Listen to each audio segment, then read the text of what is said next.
I think if we're interested in opening up reason, expanding the ways we look at things, integrating different areas of knowledge, one of the things that has to change is how we teach. So for a long time, the model has been one professor standing in front of a room of 40 students where the students are passive, right? They just take notes and the professor lectures. And that encourages silos and specialization. And I think we need to flip it around, right? So we need to imagine three things, I think. One, how can we shift the students from being passive to active, right? How do we start with their questions? How do they bring things into the classroom and act in the classroom? Secondly, we have to model what we want, right? So if we want philosophers and scientists talking to each other, the students should see that happen, right? So what would it be like to have a philosopher and a scientist teach a class together, to figure out how they would teach it together, to come into the classroom, to argue with each other in front of the students, with the students, right? And then thirdly, I think the model of pedagogy also has to interact with the world.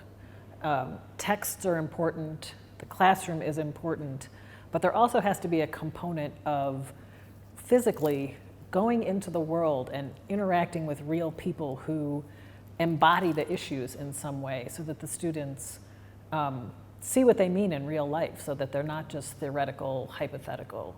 I think if we did those three things, that would really send us on our way toward transforming the university.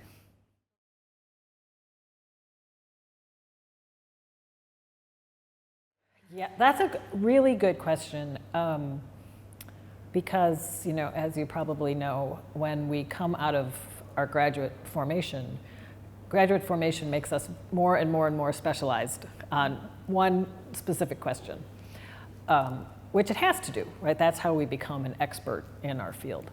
But I think when faculty first arrive, the institution should help them become the kind of professor the institution wants.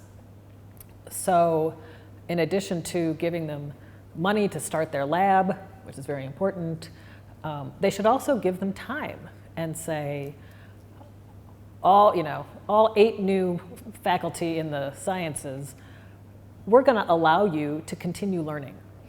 So 3 hours a week, we're gonna meet and we're gonna start reading philosophy together. I know you haven't done this because you've been focused on biology or chemistry, but we wanna invite you into the conversation.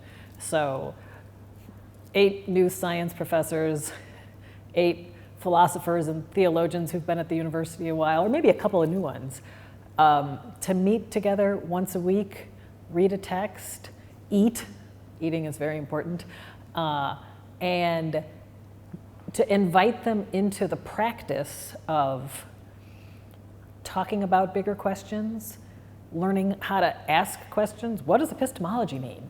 They've never heard this word before. So inviting them into the practice of disagreeing, having different opinions, and to do it constructively. I think that would be a huge gift to most new faculty. It would expand their own context, and it might make them see their own field in a new way. And again, help shape them into the kind of faculty the university wants to embody.